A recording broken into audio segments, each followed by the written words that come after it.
Hello बच्चों, अगर आप बिहार बोर्ड 12th क्लास 2027 की तैयारी कर रहे हैं तो ये वीडियो आपके लिए बहुत ही ज़्यादा इंपॉर्टेंट होने वाला है। आज हम करने वाले हैं बच्चों हिस्ट्री के वीवीआई क्वेश्चन जो 2027 के बोर्ड एग्जाम के लिए हाईली इंपॉर्टेंट है। इन क्वेश्चन को अच्छे से प्रिपेयर कर लो क्योंकि ये एग्जाम में आ सकते हैं। तो वीडियो को एंड तक जरूर देखना बच्चों। और बहुत सारे इंपॉर्टेंट क्वेश्चन है जो हर साल ही पूछे जाते हैं, तो अपने दोस्तों के साथ भी शेयर करना जो लोग 2027 में एग्जाम देने वाले हैं। और ये हिस्ट्री का आज हम लोग करेंगे 100 ऑब्जेक्टिव इसमें, और उसके बाद हम लोग सब्जेक्टिव क्वेश्चन को भी अच्छे से देखेंगे। आपको पीडीएफ चाहिए तो मुझे कमेंट में पीडीएफ लिख देना, ठीक है? मैं पीडीएफ आपको दे दूंगी ईमेल से। क्वेश्चन नंबर 1 देखो बच्चों, तो मानव द्वारा सर्वप्रथम किस धातु का उपयोग किया गया? तो बच्चों किस धातु का उपयोग किया गया था? तो कॉपर का, यानी कि तांबे का। ठीक है, तांबे का उपयोग किया गया था। ऑप्शन नंबर हमारा ए बिल्कुल करेक्ट हो जाएगा बच्चों। आगे बढ़ते हैं, क्वेश्चन नंबर देख लेते हैं 2। सुर्तगई नामक हड़प्पा स्थल कहाँ स्थित है? बच्चों पूछ रहा है, तो ये अफगानिस्तान में स्थित है। ठीक है ना, अफगानिस्तान में स्थित है। ऑप्शन नंबर डी हमारा बिल्कुल करेक्ट हो जाएगा। चलो 3 नंबर क्वेश्चन पे आते हैं बच्चों। तीसरा देख लेते हैं, सिंधु घाटी सभ्यता से गोदीबाड़े की साक्ष्य कहाँ मिली है? बच्चों याद रखना कि ये इसका साक्ष्य कहाँ मिला था? तो लोथल में मिला था। ठीक है ना, लोथल हो जाएगा। ऑप्शन नंबर सी हमारा बिल्कुल करेक्ट हो जाएगा बच्चों। चलो 4 नंबर क्वेश्चन देखते हैं। मेसोपोटामिया के लेखक मेलुआ किसे कहा गया? तो बच्चों किसे कहा गया था? तो हड़प्पा क्षेत्र को। ठीक है, हड़प्पाई क्षेत्र को, हड़प्पाई क्षेत्र हो जाएगा। ऑप्शन नंबर डी हमारा बिल्कुल करेक्ट हो जाएगा बच्चों। 5 नंबर क्वेश्चन देख लेते हैं बच्चों। फेरस के बने लघु पात्र संभवतः सुगंधित द्वारों के पत्रों के रूप में प्रयुक्त होते हुए कहाँ पे मिले हैं? तो बच्चों कहाँ पे मिले हैं? तो देखो आप हड़प्पा और मोहनजोदड़ो दोनों जगह मिले हुए हैं। ठीक है ना, यानी कि ए और बी हमारा दोनों सही हो जाएगा। तो डी ऑप्शन सही हो जाएगा। ए और बी हमारा दोनों करेक्ट है, यानी कि कहाँ मिले थे? हड़प्पा में भी और मोहनजोदड़ो में भी। ठीक है, ऑप्शन नंबर डी हमारा बिल्कुल करेक्ट हो जाएगा बच्चों। 6 नंबर क्वेश्चन पे आते हैं बच्चों, हम लोग देख लेते हैं। देखो, SR राव द्वारा लोथल में खुदाई का आरंभ कब हुआ था? तो बच्चों सन पूछ रहा है, ये 1955 हो जाएगा, 1955। ठीक है, 1955 में हुआ था। ऑप्शन नंबर हमारा डी बिल्कुल करेक्ट हो जाएगा बच्चों। ठीक है, तो हमारा ऑप्शन नंबर डी हो जाएगा 1955, यानी कि 1955। चलो आगे बढ़ते हैं बच्चों। 7 नंबर क्वेश्चन पे आते हैं। 6 हो गया, बौद्ध और जैन ग्रंथों में महाजनपदों की संख्या कितनी है? तो याद रखना बच्चों कि बौद्ध और जैन ग्रंथों में महाजनपदों की संख्या 16 है। ठीक है ना, ऑप्शन नंबर सी हमारा हो जाएगा करेक्ट, 16 यानी कि 16 हो जाएगा। चलो 8 नंबर क्वेश्चन देखते हैं बच्चों। मौर्य साम्राज्य का संस्थापक कौन है? याद रखना कि मौर्य साम्राज्य का संस्थापक कौन? चंद्रगुप्त मौर्य हो जाएगा। ठीक है ना, ऑप्शन नंबर हमारा ए बिल्कुल करेक्ट हो जाएगा बच्चों, चंद्रगुप्त मौर्य।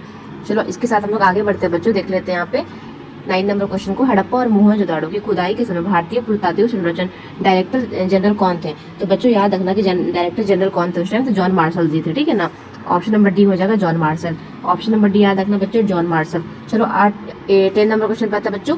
धम्म महापाठ का अर्थ क्या होता है? बच्चों धम्म महापाठ का क्या कार्य था? कार्य पूछ रहे हैं यहाँ पे, तो धर्म का प्रचार करना। ठीक है ना, धर्म का प्रचार करना। ऑप्शन नंबर डी हो जाएगा हमारा, सॉरी ऑप्शन नंबर ए हमारा करेक्ट हो जाएगा, धर्म का प्रचार। ठीक है, चलो आगे बढ़ते हैं। 11 नंबर क्वेश्चन बच्चों। हरिशेन ने प्रयाग प्रसिद्ध अभिलेख में किस शासक का प्रशंसा किया था? बच्चों याद रखना किस शासक का प्रशंसा किया था? तो उनका नाम क्या था? उनका नाम क्या था? उनका नाम था समुद्रगुप्त। ठीक है ना, समुद्रगुप्त नाम था उनका। ऑप्शन नंबर बी याद रखना, समुद्रगुप्त बच्चों। चलो आगे बढ़ते हैं। क्वेश्चन नंबर 12 देख लेते हैं बच्चों। गौतमी पुत्र सातकर्णी का संबंध किस राजवंश से था? तो याद रखना किस राजवंश से था? तो इनका संबंध था किस राजवंश से? तो सातवाहन से। ठीक है, सातवाहन हो जाएगा। ऑप्शन नंबर ए करेक्ट हो जाएगा हमारा। 30 नंबर क्वेश्चन पे आते हैं। तमिल संगम साहित्य में वेलाकर किसे कहा जाता है? तो किसे कहा जाता है वेलाकर? तो ये बड़े जमींदारों को कहा जाता है। ऑप्शन नंबर हमारा हो जाएगा बी, लार्ज लैंड ओनर। ठीक है ना, ऑप्शन नंबर हमारा बी करेक्ट हो जाएगा। 40 नंबर क्वेश्चन देखो। शिल्प उत्पादकों और व्यापारियों में संघ को क्या कहा जाता है? संघ को क्या कहा जाता है बच्चों? श्रेणी कहा जाता है। ऑप्शन नंबर ए करेक्ट हो जाएगा, श्रेणी हमारा। चलो आगे बढ़ते हैं। क्वेश्चन नंबर देख लेते हैं 15 नंबर बच्चों। धर्म सूत्र और धर्म शास्त्र में विवाह की कितने रूपों को मान्यता दी गई है? तो याद रखना कि विवाह को कितने रूपों में मान्यता दी गई? तो बच्चों 8 हो जाएगा। ठीक है ना, 8 हो जाएंगे। ऑप्शन नंबर हमारा सी बिल्कुल करेक्ट हो जाएगा। आ जाओ 16 नंबर क्वेश्चन बच्चों। चीनी तीर्थयात्री हेनसांग कब भारत आया था? तो हेनसांग कब भारत आया था बच्चों? तो 7वीं शताब्दी में आया था ये। ठीक है ना, 7वीं शताब्दी में आया था, 7th सेंचुरी एडी में आया था। ठीक है, ऑप्शन नंबर सी हमारा बिल्कुल करेक्ट हो जाएगा बच्चों। 7वीं शताब्दी में जो चीनी यात्री था हेनसांग जिसका नाम था, वो 7वीं शताब्दी में भारत आया था। चलो आगे बढ़ते 70 नंबर क्वेश्चन देखते हैं बच्चों। ऋग्वेद का संकलन कब हुआ था? तो बच्चों ऋग्वेद का संकलन 1500 से 1000 ईसा पूर्व में हुआ था। ऑप्शन नंबर हमारा भी बिल्कुल करेक्ट हो जाएगा बच्चों। 80 नंबर क्वेश्चन देख लेते हैं। हड़प्पाई लिपि में चीनों की संख्या लगभग कितनी है? तो बच्चों याद रखना कि चीनों की संख्या 400 है लगभग। ठीक है ना, 400 हो जाएगा। ऑप्शन नंबर डी हमारा बिल्कुल करेक्ट हो जाएगा। 90 नंबर क्वेश्चन देख लेते हैं। उज्जैनी किस महाजनपद की राजधानी है बच्चों? तो ये अवंती की है। ठीक है, ऑप्शन नंबर याद रखना अवंती हो जाएगा हमारा, सी वाला। चलो 20 नंबर क्वेश्चन देखते हैं बच्चों। कुषाण शासक ने अपने नाम के आगे कौन सी उपाधि लगाई थी? तो उन्होंने कौन सी? तो देवपुत्र की उपाधि लगाई थी। ऑप्शन नंबर हमारा ये करेक्ट हो जाएगा, देवपुत्र। चलो 21 नंबर क्वेश्चन पे आते हैं बच्चों। सुदर्शन झील की जीर्णों द्वारा करने वाले राजा रुद्रदमन का काल क्या था? उनका काल पूछ रहे हैं बच्चों, तो उनका काल याद रखना है 2री शताब्दी, ठीक है ना, 2री शताब्दी एडी, 2nd सेंचुरी एडी हो जाएगा। ऑप्शन नंबर बी करेक्ट हो जाएगा हमारा बच्चों। 22 नंबर क्वेश्चन पे आते हैं। 5वीं सदी मंदोदर अभिलेख जिसमें रेशम का बुनकर एक श्रेणी का वर्ण मिलता है, वो कहाँ मिलता है बच्चों? कौन से राज्य में पूछ रहे हैं यहाँ पे? तो वो मध्य प्रदेश में यानी कि एमपी में मिलता है। ऑप्शन नंबर हमारा भी बिल्कुल करेक्ट हो जाएगा बच्चों। आगे बढ़ते 23 नंबर क्वेश्चन देख लेते हैं। प्राचीन भारत में जैन विद्वानों ने किस भाषा में साहित्य लिखा था? तो याद रखना कि प्राकृत, संस्कृति और तमिल तीनों में लिखे थे, तो यानी कि ऑप्शन नंबर डी हमारा करेक्ट हो जाएगा इनमें सभी। 24 नंबर क्वेश्चन आता है बच्चों, बुद्ध का जन्म कहाँ हुआ था? तो याद रखना कि बुद्ध का जन्म लुम्बिनी में हुआ था, ठीक है ना, बुद्ध का जन्म कहाँ हुआ था? लुम्बिनी में। ऑप्शन नंबर ए करेक्ट हो जाएगा। 25 नंबर क्वेश्चन पे आओ। एलोरा कैलाश मंदिर का निर्माण किस राजवंश के शासनकाल में हुआ था बच्चों? तो इनका किस राजवंश के शासनकाल में हुआ था? तो ये राष्ट्रकूट थे, ठीक है ना, ऑप्शन नंबर हमारा ए बिल्कुल करेक्ट हो जाएगा। 25 हो गए। 26 पे बच्चों, जैन धर्म के प्रथम तीर्थकर कौन थे? तो जैन धर्म के प्रथम तीर्थकर थे ऋषभ देव जी, ठीक है, ऋषभ देव हो जाएगा। ऑप्शन नंबर डी हमारा बिल्कुल करेक्ट हो जाएगा। 27 पे अलबरूनी कौन बंधक बनाकर ख्वाजराम की गजनी ले आया था? तो वो कौन था जो लाया था बंधक बना के? तो सुल्तान मोहम्मद, ठीक है ना, सुल्तान मोहम्मद थे। ऑप्शन नंबर ए करेक्ट हो जाएगा बच्चों। 28 पे आओ। रेहला के लेखक कौन थे? तो बच्चों ये रिपीटेड क्वेश्चन है, बहुत बार एग्जाम में पूछे जाते हैं। रेहला के लेखक थे इब्न बतूता, ठीक है, इब्न बतूता थे रेहला के लेखक। चलो आगे बढ़ते हैं। यहाँ पे 29 क्वेश्चन देखते हैं बच्चों आप लोग। फ्रांसवा बर्नियर कौन था? तो बच्चों याद रखना कि फ्रांसवा बर्नियर कौन था?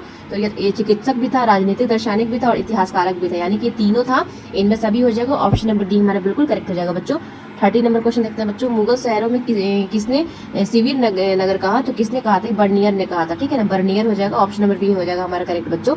31 नंबर क्वेश्चन पे आते हैं। पुरी की जगन्नाथ मंदिर में किस देवता की पूजा की जाती है बच्चों? तो वहाँ पे है ना, तो कृष्ण, बलराम, सुभद्रा, ठीक है ना, इनमें सभी की जाती है। ऑप्शन नंबर डी हमारा बिल्कुल करेक्ट हो जाएगा बच्चों। 32 नंबर पे आते हैं। नयानार किस देवता की उपासना करते थे? तो नयानार याद रखना कि ब्रह्मा, विष्णु और शिव, ये तीनों की उपासना करते थे। ऑप्शन नंबर डी हमारा बिल्कुल करेक्ट हो जाएगा। 33 हो गया। 32 हो गया। 33 पे आते हैं बच्चों। 12वीं शताब्दी में कर्नाटक में वीर शैव परंपरा के नेतृत्व में किया गया था। तो बच्चों इसका आंसर हो जाएगा ये बांसबन्ना थे, ठीक है ना, बांसबन्ना हो जाएगा। ऑप्शन नंबर डी हमारा करेक्ट हो जाएगा। 34 नंबर क्वेश्चन देख लो। निम्नलिखित में कौन अलवर संतों की रचना है? तो बच्चों ये कौन सा हो जाएगा? तो ये नलियरा दीव प्रबंधन, ऑप्शन नंबर हमारा भी बिल्कुल करेक्ट हो जाएगा। चलो 35 नंबर क्वेश्चन देखते हैं बच्चों। फारस से आने वाले मुसलमानों को क्या कहा जाता है बच्चों? तो क्या कहा जाता है? ये तो फारसी कहा जाता है, ठीक है, फारसी कहा जाता है। ऑप्शन नंबर हमारा सी बिल्कुल करेक्ट हो जाएगा। 35 हो गया। 36 पे आते हैं। शेख निजामुद्दीन औलिया की दरगाह कहाँ है बच्चों? तो ये दिल्ली में, याद रखना कि दिल्ली में है। शेख नवाजुद्दीन औलिया की दरबार दिल्ली में हो जाएगा, ठीक है ना, ऑप्शन नंबर बी करेक्ट हो जाएगा। 36 हो गया। 37 अब देखो, आदि ग्रंथ के साहिब संकलन किसने किया था? तो बच्चों किसने किया था? वो गुरु अर्जुन देव ने किया था। ऑप्शन नंबर डी हमारा करेक्ट हो जाएगा, गुरु अर्जुन देव ना। चलो आगे बढ़ते 38 नंबर क्वेश्चन देख लेते हैं। वीर शैव परंपरा की रचना किस भाषा में हुई थी बच्चों? तो कन्नड़ भाषा में हुई थी, याद रखना। ऑप्शन नंबर बी हमारा करेक्ट हो जाएगा, कन्नड़। 38 हो गया। 39 पे आ जाते हैं। कबीर से संबंध दोहे किस पुस्तक में संकलित किए गए बच्चों? तो ये दोहे किस पुस्तक में संकलित किए गए थे? तो ये इनमें सभी हो जाएगा। देखो, बीजक, कबीर ग्रंथवाली और आदि ग्रंथ सभी हो जाएगा इनमें से। चलो 39 हो गया। 40 बात है बच्चों। सिख गुरुओं के अलावा किन संतों की वाणी आदि ग्रंथ में संकलित है बच्चों? तो इनमें आंसर हो जाएगा, देखो, बाबा फरीद, रविदास और कबीर, ये तीनों हो जाएगा। ऑप्शन नंबर डी हमारा बिल्कुल करेक्ट हो जाएगा। चलो आगे बढ़ते हैं। क्वेश्चन 41 देख लेते हैं। विजयनगर साम्राज्य का पहला राजवंश क्या कहलाता है बच्चों? तो ये संगम कहलाता है, ठीक है, ऑप्शन नंबर ए हो जाएगा, संगम। याद रखना कि विजयनगर साम्राज्य का पहला राजवंश कहलाता है संगम। चलो आगे बढ़ते हैं। 42 नंबर क्वेश्चन देख लेते हैं बच्चों। कृष्णदेवराय किस राजवंश से संबंधित थे? तो कृष्णदेवराय जी यहाँ तुर्लभ वंश से संबंधित है। ऑप्शन नंबर डी हमारा करेक्ट हो जाएगा, याद रखना, तुर्लभ वंश से। चलो 43 पे आते हैं बच्चों। राक्षसी तांगेड़ी का युद्ध तालीकोटा युद्ध कब हुआ था? यानी कि तालीकोटा युद्ध पूछ रहे हैं बच्चों। तो याद रखना कि 1565 में तालीकोटा युद्ध हुआ था, ठीक है, 1565 में हुआ था। ऑप्शन नंबर हमारा करेक्ट हो जाएगा, सी वाला बिल्कुल करेक्ट हो जाएगा। 44 पे आते हैं बच्चों। उड़ीसा के गजपति वंश के संस्थापक कब हुई थी बच्चों? तो कब हुई थी यहाँ पूछ रहा है। तो 1435 में हुई थी, ठीक है, 1435 में हुई थी। ऑप्शन नंबर डी हमारा बिल्कुल करेक्ट हो जाएगा। चलो 45 नंबर क्वेश्चन देख लो। पुर्तगालियों ने गोवा पर आक्रमण कब किया था? ये भी बहुत ज्यादा वीवीआई हर साल पूछे जाते हैं कंपार्ट में भी।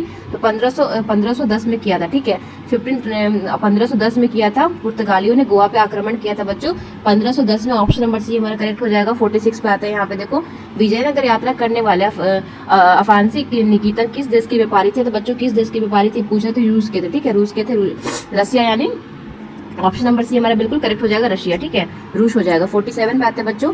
महान मम्मी डिम्मा क्या है बच्चों? तो क्या है ये क्या है? ये विशालकाय मंच है, ठीक है, विशालकाय मंच है। ऑप्शन नंबर सी हमारा करेक्ट हो जाएगा बच्चों। 47 हो गया। 48 पे आते हैं। देखो विजयनगर की मात्रा देवी कौन थी, ये भी बहुत ज्यादा इंपॉर्टेंट है, तो पंपा देवी थी। ठीक है, पंपा देवी थी, ऑप्शन नंबर हमारा ए करेक्ट हो जाएगा बच्चों। 49 पे आते हैं विजयनगर की खुदरई चटी कौन सी है, तो बच्चों तो ये घोड़ों के व्यापारी थे, ऑप्शन नंबर हमारा ए करेक्ट हो जाएगा। 49 हो गया। 50 पे आते हैं बच्चों, कृष्णदेव राय ने अमिक्त मलदय की किस भाषा में लिखी थी, तो अमिक्त मलदय कौन सी भाषा में लिखी थी बच्चों, तेलुगु में लिखी थी, याद रखना, ऑप्शन नंबर बी करेक्ट हो जाएगा तेलुगु। चलो आगे बढ़ते हैं, क्वेश्चन नंबर 51 देख लेते हैं बच्चों। आईने अकबरी किसने लिखा था, तो बच्चों याद रखना कि आईने अकबरी अबुल फजल ने लिखा था, ऑप्शन नंबर डी हमारा करेक्ट हो जाएगा अबुल फजल। 52 पे आते हैं बच्चों, मुगल काल में भारतीय फारसी सूत्र किसान के दर्शाने के लिए किस शब्द का इस्तेमाल करते थे बच्चों, तो यहाँ पे पूछा किस किसान को दर्शाने के लिए किस शब्द का उपयोग करते थे।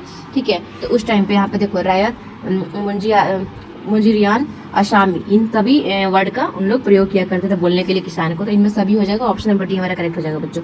53 पे आते हैं, 18वीं सदी में बंगाल में जमींदारों द्वारा दस्तकारों को सेवाओं के बदले दी जाने वाली नकदी की व्यवस्थाएं क्या कहलाती थी बच्चों, तो उस टाइम क्या कहलाती थी, तो उसमें उसको कहते थे जजमानी। ठीक है, जजमानी कहते थे, ऑप्शन नंबर बी हमारा करेक्ट हो जाएगा बच्चों।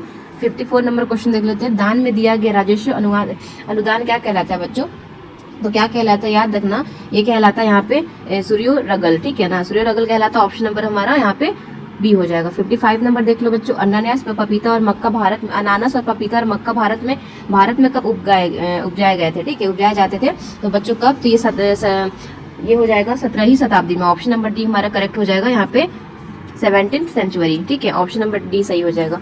56 देख लो बच्चों, गुलबदन बेगम ने किस ग्रंथ की रचना की थी बच्चों, तो गुलबदन बेगम ने हुमायूं नामा की रचना की थी। ठीक है, हुमायूं नामा की रचना की थी, ऑप्शन नंबर बी करेक्ट हो जाएगा। 57 देख लो बच्चों, यहाँ पे बाबर ने बाबरनामा किस भाषा में लिखा था, तो बाबर ने बाबरनामा बच्चों किस भाषा में लिखा था, तुर्की में लिखा था, याद रखना, तुर्की हो जाएगा, तर्की हो जाएगा, ऑप्शन नंबर हमारा करेक्ट हो जाएगा बी वाला। चलो 58 नंबर क्वेश्चन पे आता है बच्चों, भारत में मुगल वंश का संस्थापक कौन था, तो मुगल वंश का संस्थापक बच्चों यहाँ पे डी हो जाएगा, बाबर हो जाएगा। ठीक है ना, याद रखना कि भारत में मुगल वंश के जो संस्थापक थे उनका नाम था बाबर। चलो 59 क्वेश्चन पे आते हैं बच्चों, जीतल किस धातु का बना हुआ सिक्का है, तो बच्चों जीतल एक तांबा का बना हुआ सिक्का, ऑप्शन नंबर हमारा बी हो जाएगा। तांबा को बच्चों इंग्लिश में कॉपर कहते हैं, ऑप्शन नंबर बी करेक्ट हो जाएगा। 60 नंबर क्वेश्चन देख लो बच्चों, 1556 में पानीपत की दूसरी लड़ाई में अकबर ने किसे हराया था, आप लोग कमेंट में बताना कि पानीपत का प्रथम युद्ध कब हुआ था, कमेंट में मुझे बताना। यहाँ पे पूछ रहा है कि बच्चों 1556 में पानीपत की दूसरी लड़ाई में अकबर ने किसे हराया था, तो याद रखना कि दूसरी लड़ाई ने हेमू को लड़ाया था, हेमू को हराया था अकबर ने, ऑप्शन नंबर ए करेक्ट हो जाएगा बच्चों, हेमू। 61 नंबर क्वेश्चन देखते हैं, 1793 में जब बंगाल में स्थायी बंदोबस्त लागू किया गया तो वहां के गवर्नर जनरल कौन थे बच्चों, तो कैनवालिस थे, ऑप्शन नंबर हमारा भी करेक्ट हो जाएगा। चलो 62 नंबर क्वेश्चन देखते हैं बच्चों, 5वीं रिपोर्ट ब्रिटिश संसद में कब पेश किया गया था बच्चों, पूछ रहा है, तो 1813 में किया गया था। ठीक है ना, ऑप्शन नंबर हमारा सी करेक्ट हो जाएगा। चलो 62 नंबर क्वेश्चन देखते हैं बच्चों, पीटर्स इंडिया एक्ट कब पारित हुआ था, तो ये हुआ था 1784 में, ऑप्शन नंबर बी करेक्ट हो जाएगा बच्चों। 64 नंबर क्वेश्चन देखते हैं, फ्रांसीसी बुकनाना कौन थे बच्चों, तो ये कौन थे, तो ये एक चिकित्सक थे। ठीक है ना, ये डॉक्टर थे, ऑप्शन नंबर हमारा करेक्ट हो जाएगा, डॉक्टर थे ये। चलो 65 नंबर क्वेश्चन देखो, संस्थाल विद्रोह कब हुआ था बच्चों, तो संस्थाल विद्रोह कब हुआ था, ये 1855 से 56 तक हुआ था, ऑप्शन नंबर हमारा सी करेक्ट हो जाएगा। 80, 55 और 80, 56 तक, ऑप्शन नंबर सी करेक्ट हो जाएगा। 66 नंबर क्वेश्चन देखते हैं बच्चों, अंग्रेजों ने दामिन इको में किस जनजातियों को बसाया था, तो बच्चों किसको बसाया था, संस्थालों को। ठीक है ना, संस्थालों को, ऑप्शन नंबर ए करेक्ट हो जाएगा। 67 नंबर क्वेश्चन देखते हैं बच्चों, रैतवाड़ी बंदोबस्त में भूमि का स्वामी किसे कहा जाता है, तो भूमि का स्वामी कहा जाता है बच्चों किसान को, यानी कि फार्मर को, ऑप्शन नंबर ए करेक्ट हो जाएगा। चलो 67 हो गया। 68 देखते हैं बच्चों, 10 मई 1857 को सिपाहियों ने कहाँ पे विद्रोह कर दिया बच्चों, कहाँ पे किया था, उस जगह का नाम बताना है आपको, तो ये मेरठ में किया था, ऑप्शन नंबर हमारा सी सही हो जाएगा। 69 क्वेश्चन देख लेते हैं बच्चों, यहाँ पे 1856 में अवध के नवाब वाजिद अली शाह को अंग्रेजी ने किस आरोप से हटाया था बच्चों, तो किस आरोप से हटाया था, तो याद रखना ये कुशासन के कारण। ठीक है ना, ये कुशासन के कारण उनको हटाया गया था, ऑप्शन नंबर हमारा बी करेक्ट हो जाएगा। 69 हो गया बच्चों। 70 में आते हैं, किस बंगाल आर्मी का पौधशाला कहा जाता है, तो किसे कहा जाता है बच्चों, किसे कहा जाता है, पूछ रहे हैं, तो अवध को कहा जाता है, ऑप्शन नंबर हमारा बी करेक्ट हो जाएगा, अवध। 71 नंबर क्वेश्चन देख लो बच्चों, लॉर्ड विलियम बेंटिंग ने सती प्रथा को खत्म करने के लिए कौन सा कब कानून पारित किया था बच्चों, तो सन यहाँ पे 1829 हो जाएगा, 1829 हो जाएगा। ठीक है, 1829 को किया था, ऑप्शन नंबर बी करेक्ट हो जाएगा। 72 नंबर क्वेश्चन पे आता है बच्चों, बहादुर शाह जफर के अंग्रेजों ने कहाँ की निवासित कर दिया था, तो ये कहाँ पे, तो बच्चों रंगून ने, ठीक ना, रंगून हो जाएगा, ऑप्शन नंबर बी करेक्ट हो जाएगा बच्चों। 73 नंबर क्वेश्चन देखते हैं, द ब्लैकमेशी ऑफ कैंगिन क्या था, तो बच्चों ये क्या था, ये कार्टून था, ऑप्शन नंबर बी हो जाएगा, कार्टून था ये, ठीक है।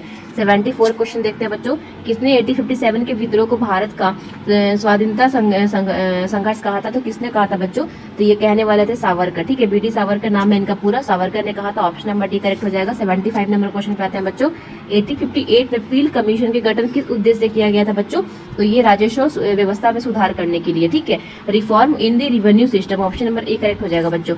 75 हो गया। 76 देख लो, भारत की राजधानी कलकत्ता से दिल्ली कब स्थापित की गई थी बच्चों, तो 1911 में की गई थी, 1911 में की गई थी, ऑप्शन नंबर सी हो जाएगा 1911।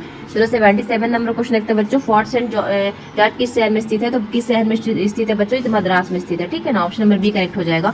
77 हो गया। 78 आओ, गेटवे ऑफ इंडिया का निर्माण की स्थापित शैली में हुआ था बच्चों, तो किस शैली में हुआ था पूछ रहा है यहाँ पे, तो याद रखना कि इंडो सारा सैनिक हो जाएगा, ठीक है ना, इंडो सारा सैनिक हो जाएगा, ऑप्शन नंबर बी करेक्ट हो जाएगा। 79 देख लो बच्चों, भारत में नियमित दशकीय जनगणना कब आरंभ हुआ था बच्चों, तो कब हुआ था, याद रखना कि 1881 में, ऑप्शन नंबर सी करेक्ट हो जाएगा बच्चों, 1881 में, ऑप्शन नंबर हो जाएगा 1881 में, ठीक है, 1881 हो जाएगा, ऑप्शन नंबर सी करेक्ट हो जाएगा। 80 नंबर क्वेश्चन देख लो बच्चों, महात्मा गांधी के मुकदमे के सिलसिले में दक्षिण अफ्रीका का कब गए थे बच्चों, तो 1893 में गए थे, ऑप्शन नंबर करेक्ट हो जाएगा बी वाला हमारा। 81 नंबर क्वेश्चन देखते हैं बच्चों, गांधी जी किसके अनुरोध चंपारण गए थे, तो याद रखना कि गांधी जी किसके अनुरोध में चंपारण गए थे, तो राजकुमार शुल्क के अनुरोध में, ठीक है ना, ऑप्शन नंबर सी हो जाएगा राजकुमार शुल्क।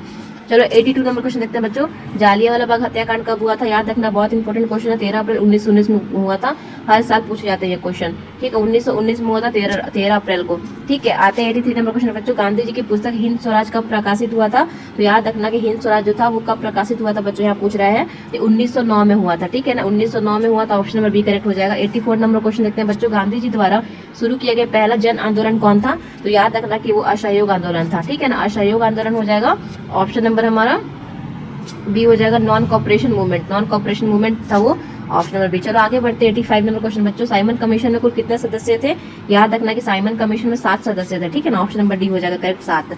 86 देख लो बच्चों, गांधी एज महात्मा पुस्तक के लेखक कौन थे, तो ये शाहिद अमीन थे, ठीक है ना, शाहिद अमीन थे, ऑप्शन नंबर करेक्ट हो जाएगा ए वाला। चलो 85 पे आ जाओ, कमाल देवी चट्टोपाध्याय गांधी जी के किस आंदोलन से उनकी सहयोगी थे, तो बच्चों याद रखना कि असविनय अयोग्य आंदोलन था, ठीक ना, ऑप्शन नंबर डी हो जाएगा। 88 देख लो, गांधी जी कांग्रेस प्रतिनिधि के रूप के किस गोलमेज सम्मेलन में शामिल हुए थे, दूसरा गोलमेज सम्मेलन था, ठीक है ना, ऑप्शन नंबर हमारा करेक्ट हो जाएगा दूसरा यानी कि सेकंड। चलो 89 क्वेश्चन देख लो बच्चों, गांधी जी और अंबेडकर के बीच कौन पूना समझौता कब हुआ था बच्चों, तो कब हुआ था, 1932 में हुआ था, बहुत ज्यादा इंपॉर्टेंट है, 1932 याद रखना, 1932 हो जाएगा। 90 नंबर क्वेश्चन देखते हैं बच्चों, क्रिप्स मिशन कब भारत आया था, तो बच्चों याद रखना क्रिप्स मिशन कब भारत आया था, तो ये 1942 में 1942 में आया था, ऑप्शन नंबर हमारा सी करेक्ट हो जाएगा। 91 देखते हो बच्चों, सितंबर 1942 में आजाद हिंद फौज का गठन किसने किया था, तो ये किए थे मोहन सिंह ने, ऑप्शन नंबर डी हो जाएगा। 92 देख लो बच्चों, कैबिनेट मिशन योजना के अध्यक्ष कौन थे, तो ये कैबिनेट मिशन योजना के अध्यक्ष बच्चों कौन थे, तो ये लॉरेंस थे, ठीक है ना, ऑप्शन नंबर हमारा ए करेक्ट हो जाएगा। 93 देख लो, मुस्लिम लीग ने प्रत्यक्ष कार्रवाई दिवस कब मनाया था बच्चों, तो कब मनाया था, 16 अगस्त 1940 में, ऑप्शन नंबर हमारा बी करेक्ट हो जाएगा। 94 देखते हैं बच्चों, भारत की आजादी के समय ब्रिटेन की सरकार थी, किसकी सरकार थी बच्चों, तो ब्रिटेन में लेबर पार्टी की सरकार थी, ऑप्शन नंबर हमारा ए करेक्ट हो जाएगा, लेबर पार्टी। 95 देख लो बच्चों, संविधान सभा गठन किस योजना के तहत हुआ था, तो किस योजना के तहत हुआ था बच्चों, तो कैबिनेट मिशन योजना, ठीक है ना, कैबिनेट मिशन योजना के तहत हुआ था, ऑप्शन नंबर सी हो जाएगा। 96 नंबर क्वेश्चन देखते हैं बच्चों, संविधान की प्रारूप समिति के अध्यक्ष कौन थे, तो कौन थे संविधान की प्रारूप समिति के अध्यक्ष बच्चों, तो ये भीमराव अम्बेडकर थे, ठीक है ना, भीमराव अम्बेडकर हो जाएगा, ऑप्शन नंबर हमारा सी करेक्ट हो जाएगा। तो आगे बढ़ते हैं 97 देख लेते हैं बच्चों, भारत के राष्ट्रीय ध्वज प्रस्ताव संविधान सभा में किसे प्रस्तुत किया था, तो ये जवाहरलाल नेहरू को, ऑप्शन नंबर हमारा सी वाला करेक्ट हो जाएगा, जवाहरलाल नेहरू।